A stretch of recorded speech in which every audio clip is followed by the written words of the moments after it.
All right, here we go. What's good, everybody? I'm Robert Dickens Jr. This is Ryan Reed. This is Elanders Frazier. This is John Gaal, and you're listening to Volta. Changing the conversation For percussion educators, designers, and performers. I'm trying to figure out how I want to say this. I'm just gonna say it. I think at the end of the season, if it's the last performance and the kid messes up, I think it's their fault. I think it's their fault. Now, I think from an instructor, if I see one of my kids mess up, there's a lot of variables that I have to think about. Maybe it was the emotional aspect of being the last performance or whatnot. I need to think about maybe there was something on my end I didn't do well enough to prepare them for this last moment. So I think about that.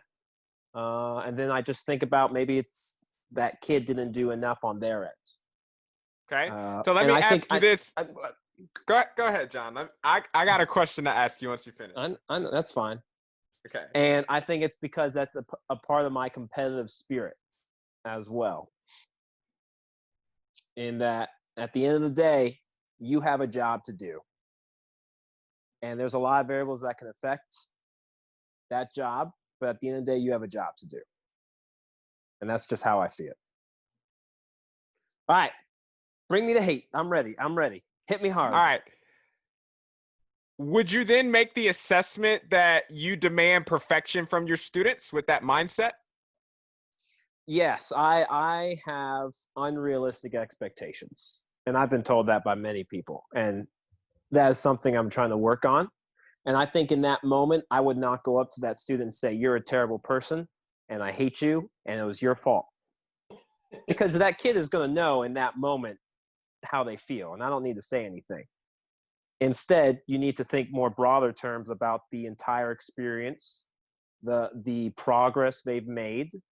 And in the back of your mind, you just need to think about, was there anything I could have done on my end to help that student not make that mistake in that moment?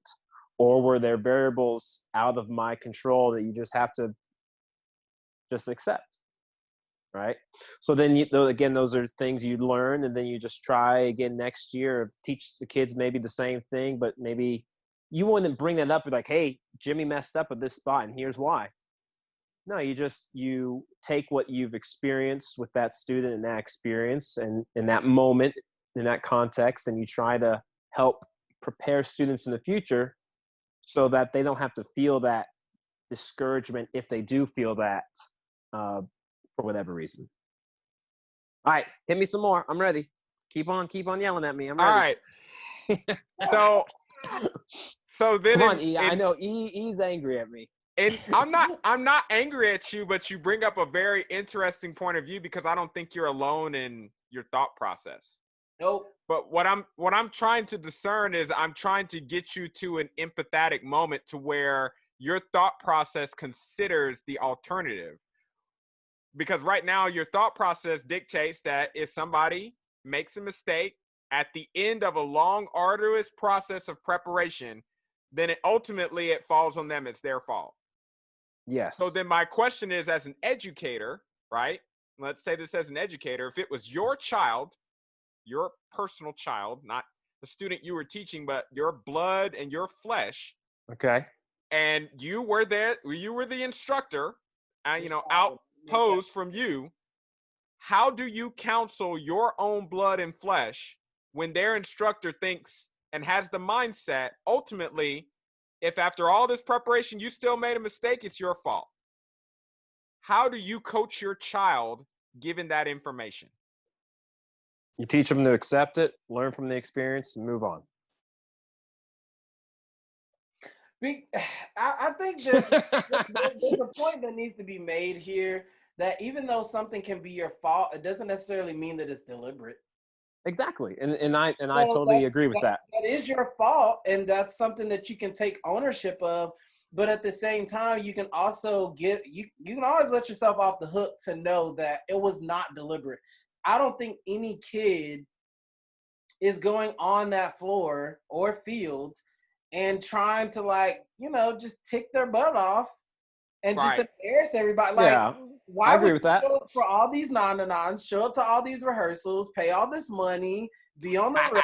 Like, why would you do these things if you were just gonna get to the end goal and be like, I think I'm gonna like take this role? Like, nobody's doing that. You know what I'm saying? So I think that that's the thing to realize as well, is that I and I get this from John as being a perfectionist as well, is understanding regardless, there's always going to be something that I could have done better. There's always going to be something that I know that I can always improve in that.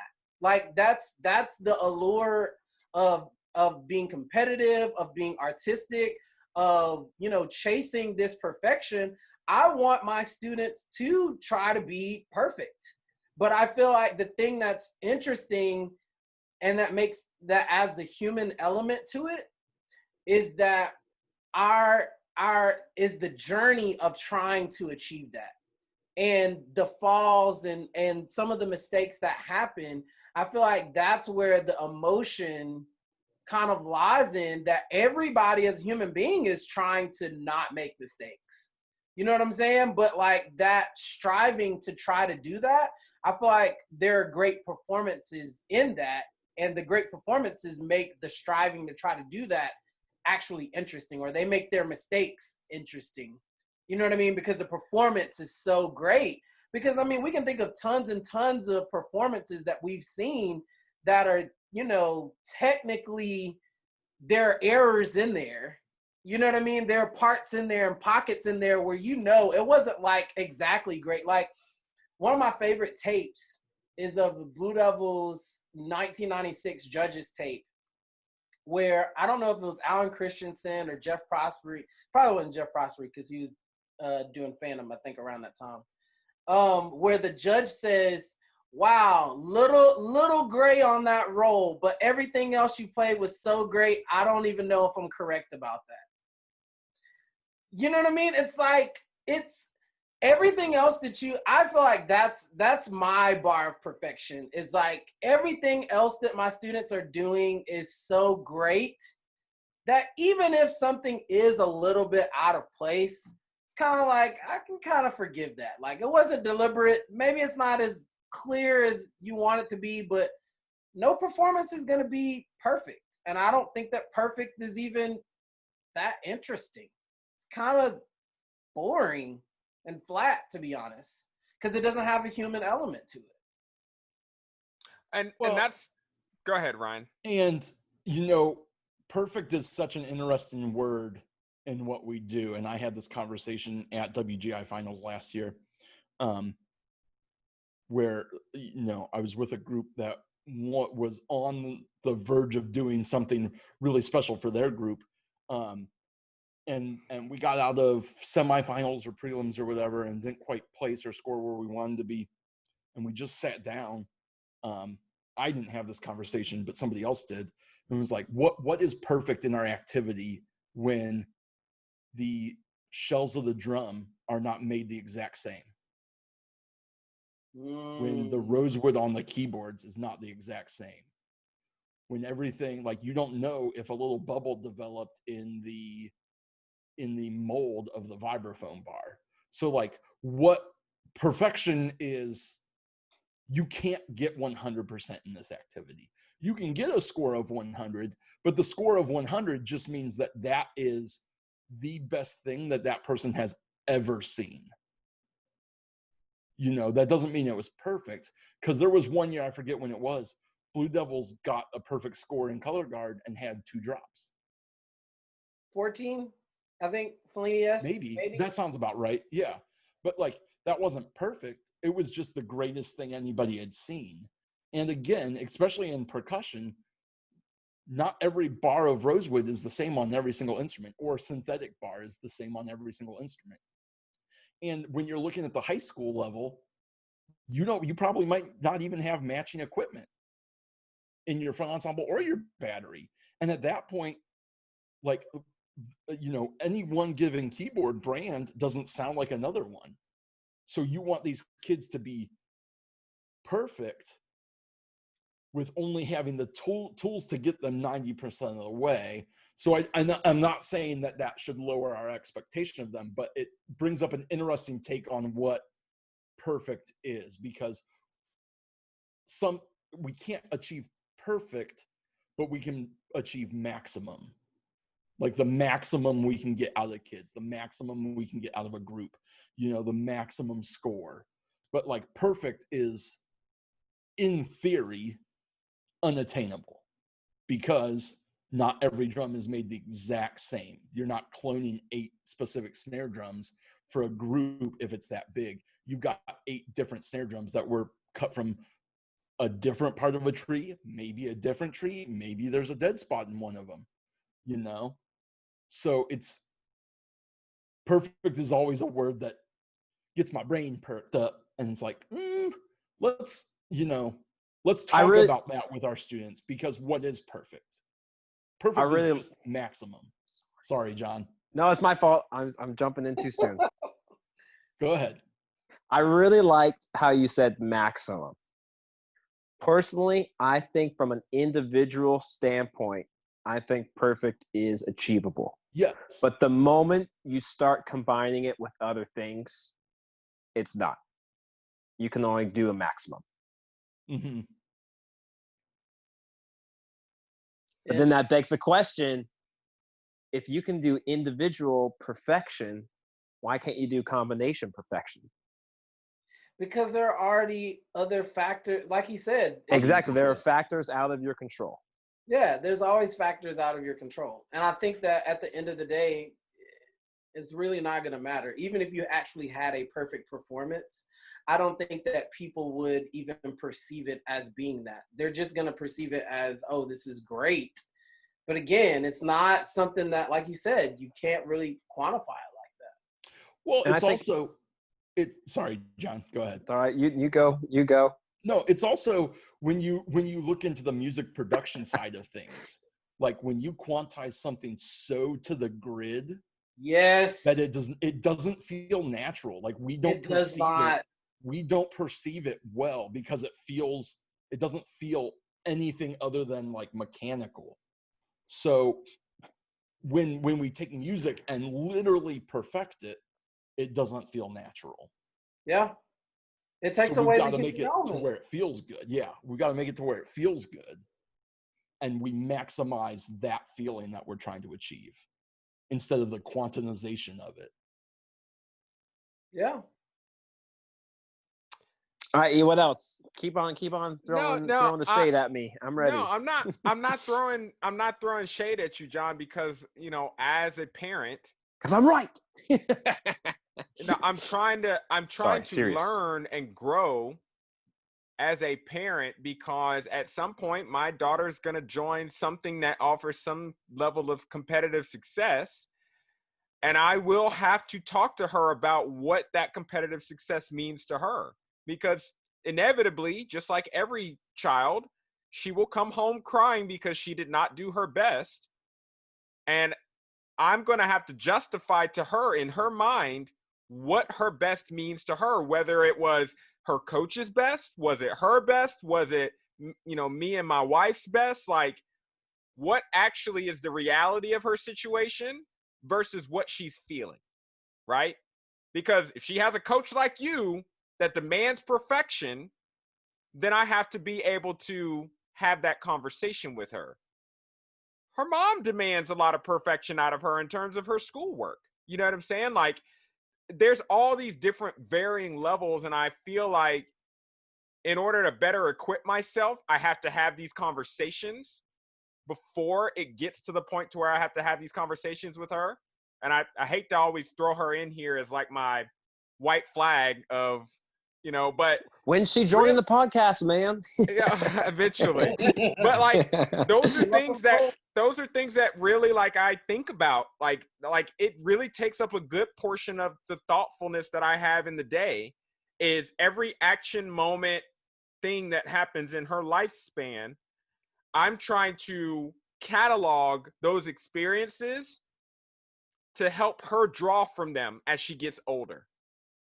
Because as a 5-year-old, she's not going to remember a lot of what she did as a 5-year-old when she becomes 10.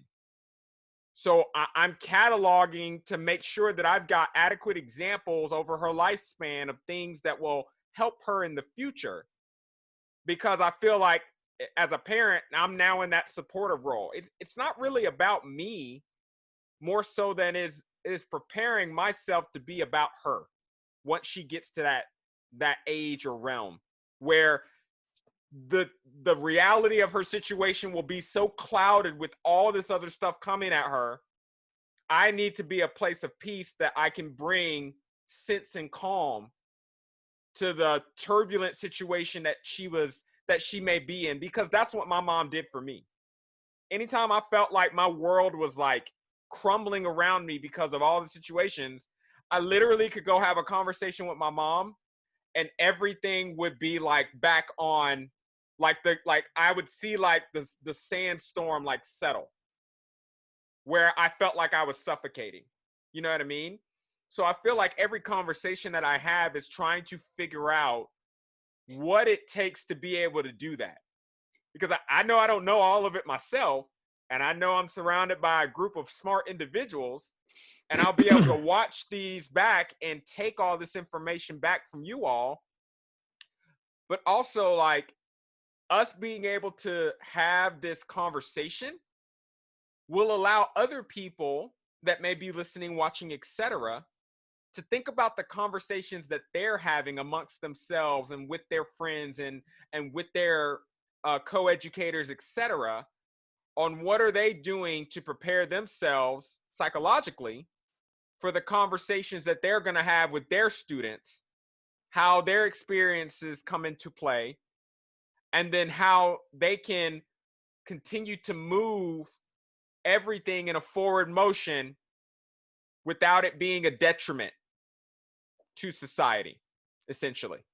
Yeah, because I think that the competitive aspect of anything like trying to build a program or anything like that, like it does take a toll on your sense of self. You know what I mean? And I think that the biggest part of that is, again, allowing to, I think a lot of times when we think about who we are as a person and, you know, I just keep it real, or I'm this person, that person, like, we think there's this one thing, this little stone image that like, this is who we are, when in, you know, reality, we're in transit as a person. You know what I mean? It's like a score that's unfinished. Like, we're always becoming something else, and we're always in a process of getting to something else.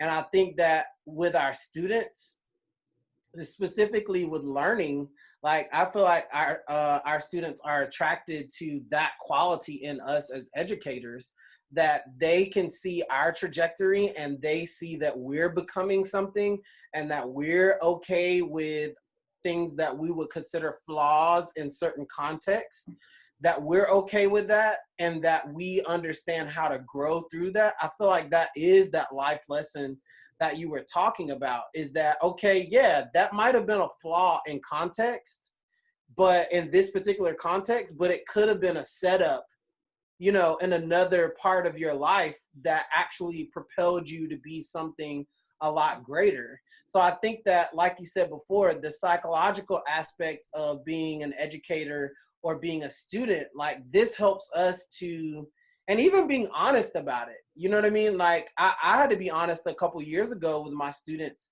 and tell them at the end of the season that, you know, for me, that's the scariest part of the season for me.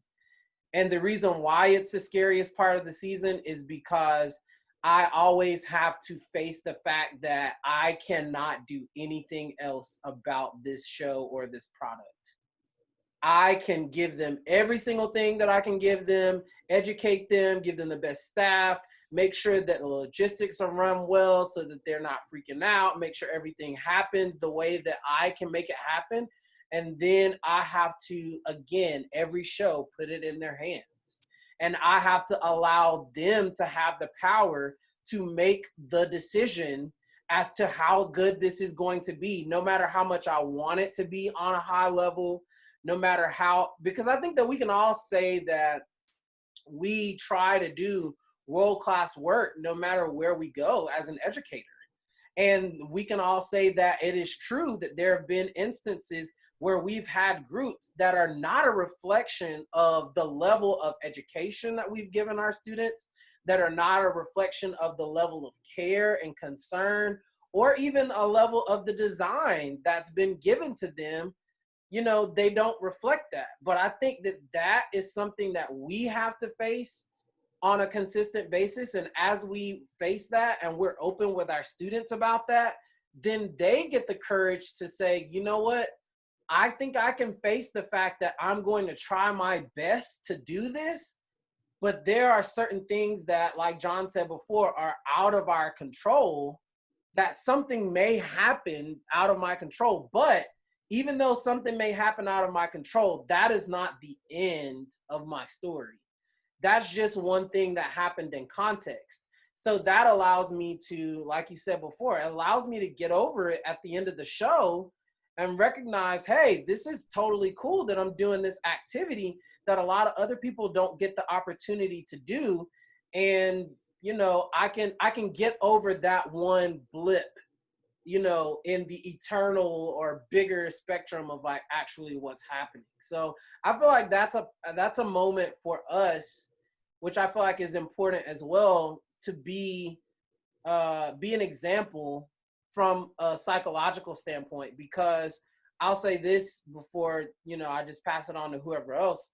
I know for me, I didn't realize how much band and, you know, just what we do means to the general, like, mental health of a lot of students.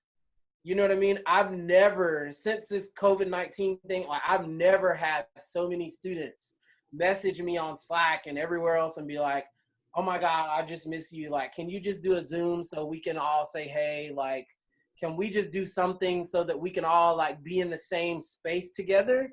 You know, and I don't think that we realize that sometimes as educators, how much that normalcy of seeing kids and going through the show and doing rehearsal plans and figuring out how kids can get better, how much that helps us even from a mental standpoint. You know what I mean? Of just not being able to just sit there and just think about how life is. Like, it helps us find that sense of normalcy. So I feel like that's something that our kids are dealing with. And I feel like the more we're open about that, the more that's an opportunity for kids to open up and be like, you know what, I had a bad show or I had this, but you kind of helped me realize like, that's just one thing that happened. And I can kind of get over that and get through all of that stuff that's happening. So. Yeah, I think making the students know that you care, not making them, but I care about you. correct. You're gonna know. Bam, bam. But letting them know that you care about them and their well-being, and like, yeah, you want them to be great, but them being great in any one given performance doesn't change the amount that you care for them. It might change like your feeling at that point, but like feeling and care are two different things. You know, like when students know that you care, you can be a little tougher on them. You know, when students know that you care, they're also not operating out of a place of fear, you know, and not fear of you, but like not fear of making a mistake. If they know that they're in a safe environment, they're going to put out a different level of energy and a different level of effort because, you know, the bazooka's not aimed at them all the time, you know, and it's just, you know, and I think that is a thing, you know, where you were talking about parenting, you know, like it's a conversation that we need to have with our students and parents need to have with their kids. But at the end of the day, if the kids feel cared for, you know, the conversation doesn't have to be as hard. You know, it takes me to an interview I listened to of Kobe Bryant's where he was like, I played in this AAU league. He's like, my dad was in it, you know, years before. He's a superstar. People still remembered him when he would show up to games, all this stuff. He's like, it was my first AAU tournament. He's like, it was summer long league. He's like, I didn't score a single point all summer. Kobe Bryant didn't score a single point all summer. Sucks. And he got in the car. He got in the car at the end of the year and was bawling because he thought he let his dad down. And his dad just told him, look, I love you. It doesn't matter if you go out there and score 60 points a game or 0 points a game. And you know, Kobe talks about that being a real turning point for him, where he understood that his performance didn't dictate his self-worth. But he also says that he remembers that in that turning point going, all right, it doesn't dictate my self-worth, but I'm never going to score no points again. You know, and I think it's getting the kids to know that they're cared for, to where they're in that mindset where they're like, all right, I made a mistake. That's not going to happen again. I'm not going to let people down. I'm not going to let myself down. But it's because not out of fear of letting them down, but it's out of care. It's that they're being careful with themselves, with each other, that they're caring for what they do instead of being careful with what they do because they're afraid of breaking it. You know, and I think, you know, I've heard the saying a lot of times, the difference between like being careful and being full of care. You know, and I think we need to get our students to realize the difference between those two ideas. And being careful is you operating out of a place of fear, and being full of care is, you know, not to say that it's a place of love, but it's a place of compassion, and it's a place of like importance, really. Like, it is important for you to care about this to make it right. You know, and I think that is the biggest thing. And it's something that I know I did not do enough of when I was a young teacher. I was like, it's got to be right, it's got to be now, and it's got to be fast. Okay. And now it's like, all right, you have to care about what you're doing, and that care will lead it to be right. And some of the best groups that I've taught, especially at the high school level, have been the most, you know, have been the most reckless in performance because they felt the most care for what they were doing. They weren't trying to make something tick-less. They were trying to make something artistically correct. You know, and I think when you get to that level, you know, when you're talking about making something right versus just not making it wrong, you transcend the competitive aspect of the activity. Yes. Yes. I like that, Ryan. You're brilliant in flipping the script with the same word, and it makes perfect sense. I love it. I love it. So here, I got a question for you guys, because I was thinking about this earlier. How does being with a group that you know can be competitive versus a group that you know can't be or doesn't want to be competitive, how does that affect the way you teach? Or does it affect your mentality to how you approach teaching? And not a group that's like, I'm not talking about a group that can like kind of be competitive, because I have found that, and I'll speak to my experience later on it, but like groups that I think can win, like that 2015 group I talked about earlier, groups that I think can win, I will approach things differently. Yeah, sure. Well, yes, but Wow, John. great, Yeah, congratulations. sure. But I don't. Yeah. But like, how do you approach it? And not necessarily in like the information aspect of it, but like, how do you approach it in terms of investment? Okay, I'll give you an example. So there is one fall semester where I was teaching a couple of groups, but two in particular. One was a high-performing Scholastic World WGI competitor, state competitor. The other was a high school band. And I was transitioning really to only teaching the competitive group, but I had still had a couple of groups from when I was getting groups on board. And the other group happened to be one of the longest groups I had taught with. So, I mean, one group I had taught with like I think I finished there 5 or 6 years. And the other group, I ended up teaching 9. But like at that moment, I was teaching both of them the same. The biggest difference between those two groups is one group I only taught 1 day a week. But because they had a class period, it ended up being a 1 day, 5.5-hour rehearsal, because we would start in the class period, band rehearsal would be after school, and then we'd have a percussion sectional. So like literally I got 2 rehearsals in with them in 1 day. Whereas the other group, I did 2 days a week, 3 hours rehearsals, and then Friday night football games, etc. And it was so funny. And this is what I find was funny is I taught the same. I treated both groups the same, regardless of their competitive wishes or wants, because we came to a clinic together and both kids had the same stories. And they found community in the fact that I was the same regardless of wherever I went. They were like, yo, we got to go talk to these kids because we know Frazier's over there. And the difference was the one school knew me as Elanders, whereas the other school knew me as Mr. Frazier, because the band director would not allow them to call me Elanders. Now, I didn't care either way, because I was just like, the level of respect when you say someone's first name, I think is good as opposed to like a nickname. But the band director would not have it. Like, either you call him Mr. Frazier or you can keep your mouth closed. So they would call me Frazier because I would tell them, like the Mr.'s kind of weird. Like I was like in my mid-20s, like I wasn't a faculty member. So like I didn't like, that wasn't like a prime thing for me. But when the two groups came together, they were like, oh, Frazier? And they were like, no, we know Elanders. So it was like a kind of thing.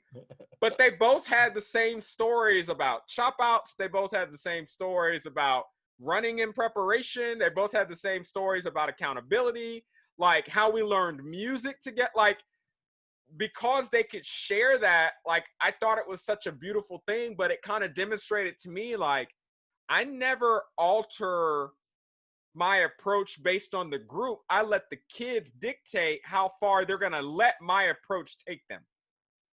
Because one group, all they did, like I said, that band, they did one festival a year. That was the only competition that they did. They did one festival. It was a glory fest. You go out, you do your show, you get a trophy. Everybody gets a trophy.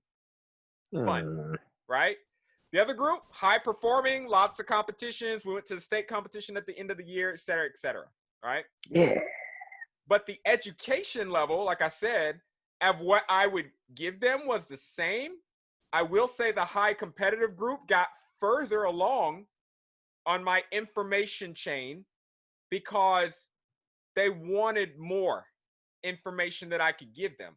Whereas the other group, they only maybe got this far on my information chain because that's as far as we could take it with the level that they were working personally and what I could offer them with the limited amount of time that I had them, right? So I think it may have been different if I had them, more often. But, like one school, I taught more versus the other. But I didn't functionally think about changing my approach because I always felt this thing to where it was like, if I'm going to be here, point blank, if I'm going to step in the room, there is a certain level of education that you're going to have to receive by way of me just being here. And that's it. So me and Rob have talked this a lot about giving somebody a world-class education regardless of what their class is. You know what I'm saying? Like you yourself, if you define yourself as a world-class educator, then you should always be giving world-class information in what you give them and how you deliver it, right? Regardless of the classification. That's not to say that someone, willingly wants to give somebody less information, more so than, back to John's point, maybe it's out of your control, Like I had joined that one band because me and my sister were teaching together and it was like I was still kind of doing it, you know what I'm saying? Whereas the other one I'd kind of striking out on my own and it was something new and, I was building that program differently. One, I think I was on like year 4 or 5 with the with the one school that didn't get as much, whereas the competitive school, I was like on year 3. But I found comfort in the fact that they found that community, and it wasn't like, oh crap, I hope the kids don't go talk to each other and learn that one's getting more secrets than the other. Like they didn't have that experience. They had the experience that they both got the same information to what their levels would dictate to them. And by way of that, when they saw each other play at the clinic, they knew. They knew, okay, I see how this is going. I see how this music was written. I see how, they approach the exercises and the sticks in, et cetera, et cetera. Like all that stuff was kind of synonymous, and they were proud of each other because they knew what they had accomplished given what they did, which I thought was that was probably one of the most rewarding feelings of my career, to see two groups, two different sides of, town, two different sides of, they lived in different cities. But the odds were stacked against them in different ways. And they found community in this one thing. You. Cool. Yeah. Yeah. John? Yes. I agree. I'm in the same boat. It doesn't matter where I'm teaching. I'm going to teach you the same level of standard and excellence I expect, and it's up to you whether you want to accept and then work hard to gain more, or if you're just going to meet this standard or this flow of information that like Elanders said. I'm going to say yes, I do change. Challenging. Explain, Rob. Unacceptable, Rob. I don't want to explain why. Hypocrite. Because, for instance, like right now, the two schools that I teach at are 15 minutes away from each other. One, super competitive, willing to take risk, all that kind of thing. They just went to BOA this past year, made semifinals, just squeaked in there. Just how, I don't know. I was surprised. They were surprised. Whatever. Other school, in my interview, I was told, we're not trying to be this school or that school or BOA school or what. So this other school has no competitive, aspirations whatsoever. Even though they go to contests and do well and things like that, that's not their thing. And that was not their band director's personality about things, which I'm saying this pretty off the cuff because neither of those directors are there anymore. So I would say what I did change and do differently was the trajectory or the pace that I taught those students, because I recognized that their culture is way different. You know what I mean? Like the other school that was more competitive, those kids, they say some of the craziest stuff that I've ever heard. Just like, y'all are in high school and y'all are being allowed to say this stuff. Like, y'all know I'm an adult, right? Like, a lot of y'all, I could be y'all's parent. Like, I'm that old. Like, how are you guys saying something? But across the tracks, 15 minutes away, these kids, like, their band director would never let them say stuff like that. So for me, I do have to be aware of that particular band's culture. And when I did get there, I didn't necessarily change the quality of information that I gave them, but I did have to back up with a trajectory of like how fast they wanted to get better. You know what I'm saying? Like at the more competitive school, those kids were geared to being competitive. So they were always like, can we get harder exercises? Can we do this? Can we do that? Can we add something right here? Whereas when I went to the other school, everybody was mind blown because I told them that we were going to change to traditional grip on snare drum. And they were just like, what? How am I going to make the snare line? I don't know what I can do. Well, this is the way that it is. Okay. I'm sorry. You're going to have to figure out what you're going to do, because that's that's one thing that I'm just like, I can't budge on that. Like, I can't do that. I told them my reasons. I let them know my philosophy. But at that school, I still have the world-class level of education. But at the same time, I wasn't giving them the trajectory that I could give another school that was really wanting to be competitive. Because I think that sometimes students don't understand, like Elanders said before, like you kind of hold the reins as far as some of how fast we can go and how deep I can go. You know what I mean? Like, and I have to tell students this, if you stay here 4 years, because I'm always growing in my education as a teacher, you're never going to learn every single thing that I have to teach you in 4 years. It's literally impossible. Like, yes, I've given you a book of things that I want you to know before you leave here, but the fact that we're having this conversation and I'm around people that are as knowledgeable as you guys, I'm always picking up stuff that you're never going to be able to catch every single thing that I have. So I would say I do change and think about things differently, only based on the culture of that band program and what I believe that those students expect based on the culture of their band program. I do kind of allow that to change how I approach it. But I will say over time, the more that I am there, it's going to become more like my personality. It's gonna get more of that Mamba mentality. But you can't, like, I feel like I knew that I couldn't come in and just set everything on fire. Like, the only thing that I knew I was gonna set on fire was match grip. That was what last year was about. We're not playing match grip. So Yeah, I have to agree and say that I don't mean to, but there are aspects of my teaching that change when I'm with a group that I think can be really good competitively and groups that are not going to be or don't want to be. But I think I changed two things, and one I'm trying to get better at, which is the intensity in which I teach with. With a group that I think can go farther competitively and be more successful.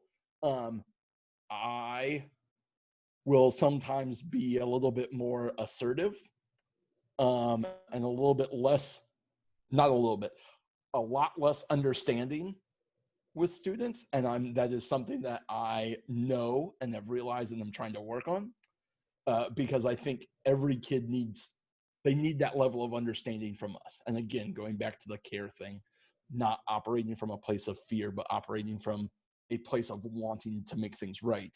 But the other thing is, like, the information that I give, not necessarily the quality of it, but I will take less worry with a group that is not competitive or a group that is less competitive, or doesn't want to be competitive, and worry more about the information that they get instead of the quality they can achieve that information with in that moment.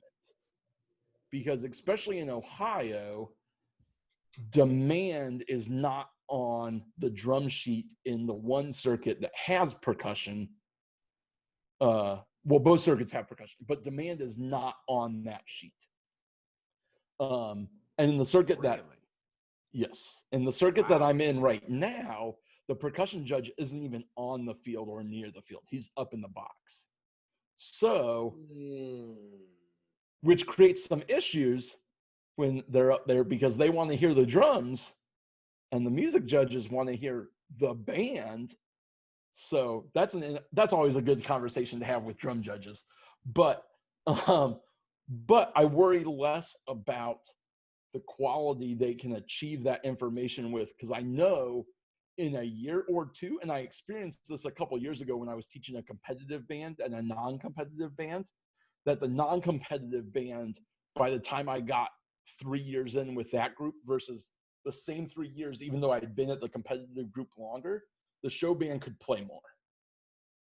because they had more information thrown at them faster, and they were not as concerned about competitive representation and when, you know, they were worried with having fun and learning drums, and that's what we did.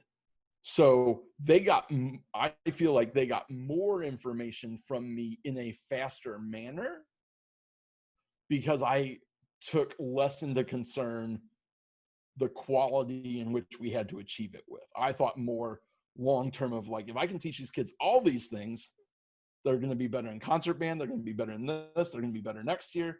And unfortunately, that, whether it was right or wrong, may have, in order to get this band a little bit more competitive success, stunted the growth of these students. Think you're being more careful, Ryan. Correct. Correct. So I'm not saying those things are good, but those are definite differences that I've noticed. And, you know, I think you see it in BOA a lot. You see the groups, and talking again, because this is a percussion podcast, seeing the groups that take the most risk in percussion are not the groups making finals. No. Because there is no percussion judge in BOA. It's like a little box on the music sheet, you know, and we can argue and debate that philosophy of why that is, you know. And, you know, I don't know if it's right to set apart one specific entity of music, because there's no brass judge, there's no woodwind judge either. It's just music in BOA. But, you know, the groups making finals in BOA very rarely have these full-blown impressive percussion moments. And again, that's not right, wrong, or indifferent. But at what point to serve this, do we give the competitive aspect, do we give up the education aspect of it? I think it's wrong. I would tend to agree, but Also, now, and I know we've been on here for a while, that means we have to shift the discussion to the system that we play the game in. well, Which is a whole nother podcast episode. I mean, he's falling What- asleep. I don't think what he can last league? another question. What league do you want to participate in? yeah, it's a very communist method of thinking, I think, in general. So, I mean, I don't know. I get why BOA exists. It's music for all, obviously. Mm-hmm. But you know, BOA don't kill me. Yeah, I mean, I get it, but still. No, and there's a million good things about BOA and music for all. Yeah. But from an education standpoint, I mean, I had a consultant come in and said to me, a consultant came in. Sorry, he's dying over here. I know he is. But I had a consultant come in and say, why do we need to change the pace in which we teach the band just for the percussion section? And you don't. But are we also telling those students at that point that they're not important because this other aspect could do this, but we don't want them to yet? You know, and again, this is somebody that was, you know, big BOA person, that kind of stuff, not from Music for All, but had success in that circuit. Yeah. It's a very interesting, it's an interesting take on it of how, when we're talking competitive circuits, because marching band is the only one where we play that game. WGI, we don't. If you play it safe, you're in A class. I think it depends on class though, because we have to qualify that though. I think if you play it safe in world class, you're not going to win. Correct. Because the excellence has to already be there, and it's already expected to be there. That in world class, that's the case. But I mean, I don't think that creativity with regards to the depth of the programming and things like that. I don't think that's the focus when you get to those lower classes. It's not about that. Even if it exists It's not in the supposed to show, be. Yeah. you're not even going to get credit for it because you're in a class. So, I mean, to me, I think that the question is, does the system serve the students, or does the system serve the competitive success? And the competitive success is supposed to serve the students. You know what I'm saying? Because I think that, I mean, just like the note that I sent you guys earlier, I feel like there are a lot of programs that fall into those three categories. The community coddlers, everything is just about the community, happy band, have a good time. Then you got the learners, the lifelong learners that are all about, you know, oh, we just want you to be good people and blah, blah, blah, blah. No matter the fact that, you know, we're not actually qualifying the fact that you're learning anything. We're just giving you all these metaphors about band, and, you know, we still suck, but hey, at least we got some life lessons that we can take with us to our jobs after we leave high school band. And then you have like that perfect program that unfortunately everything is about perfection, and it's about the competitive aspect of it, unfortunately, to the detriment of those students being better musicians and being able to express themselves, which is the reason why there are certain groups within WGI, I won't name any names, that are traditionally very successful.